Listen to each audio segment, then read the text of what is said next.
Good morning everyone! For this video, I will be analyzing the character of Neil Perry from film Dead Poets Society. I will connect his character development using the poetic tradition of Romanticism and Erickson's psychological theory of identity versus role confusion. Through this, we can better understand his motivations, struggles, and ultimately his tragic fate. So in this slide, I will briefly explain the character's intro. Neil Perry is portrayed as bright, passionate, and intelligent student. On the surface, he seems confident and happy, especially when he is with his friends. However, deep inside, Neil is struggling because he is being controlled by his strict and authoritative father, who dictates his future, particularly pushing him to become a doctor. Despite this, Neil secretly dreams of becoming an actor. This creates a strong internal conflict between his personality, desires, and the expectations imposed on him. So in this slide, I will explain what Romanticism means. Romanticism is a literary and poetic tradition that emerged as a reaction against strict rules and rational thinking. It emphasizes emotion, imagination, and individuality.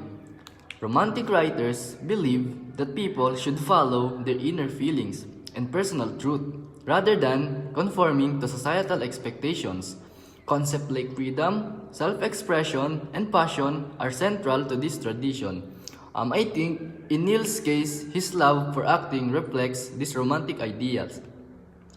Acting allows him to connect with his emotions and assert his individuality. However, his environment, particularly his father, represents the opposite: control, structure, and repression. The tension between romantic freedom and external control is a key factor in understanding Neil's struggle. That's it. So in this slide, I used Erickson's theory, identity versus role confusion.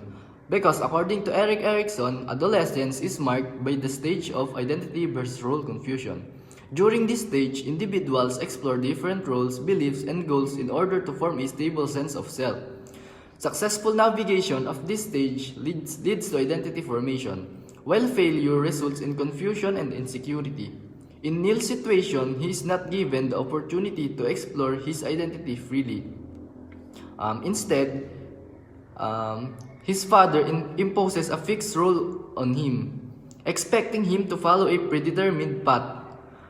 The lack of autonomy disrupts his psychological development, causing internal tension between his authentic self and identity, forced upon him.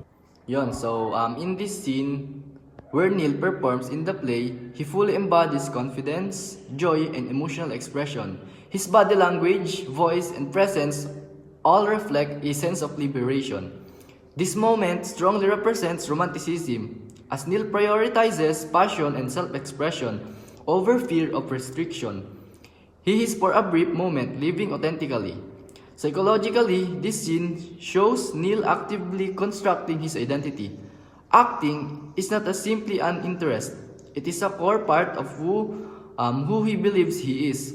However, this identity is fragile because it exists only within a temporary space. Outside of the stage, he returns to an environment where his identity is suppressed.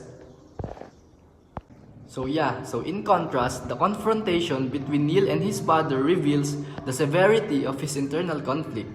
His father dismisses his passion entirely and reinforces control through authority and expectation. This interaction highlights the imbalance of power where Neil's voice is minimized and his autonomy is denied. I think from Erickson's perspective, this is where role confusion intensifies. Neil is unable to reconcile his personal desires with the identity imposed on him. The psychological pressure builds. He feels trapped between two opposing paths, one driven by passion and other by obligation. This unresolved conflict significantly impacts his mental health and emotional state. So, a relevant poetic reference can be found in the works of Walt Whitman, particularly his exploration of identity and self-expression, like this. Oh, me, oh life, of the questions of this recurring. These lines capture a sense of existential questioning and uncertainty, like Whiteman's Speaker. Niels grapples with questions about purpose, identity, and meaning. However, while romantic poetry often celebrates the discovery of self, Niels' reality prevents him from fully achieving that freedom, making his struggles more profound. Yan, so overall conclusion, Neil Perry's character represents the complex interaction between poetic ideals and psychological development. Through romanticism, we see his deep longing for freedom, creativity, and authentic self-expression. Then, through Erickson's theory, we understand the psychological consequences of being denied the opportunity to form one's identity. Neil's inability to reconcile these forces leads to an overwhelming internal conflict. Without support or autonomy, he becomes trapped in a situation where his true self cannot exist. Ultimately, his tragic fate serves as a powerful reminder of importance of self-identity, emotional expression, and need for individuals, especially adolescents, to be given by the freedom to deny who they are.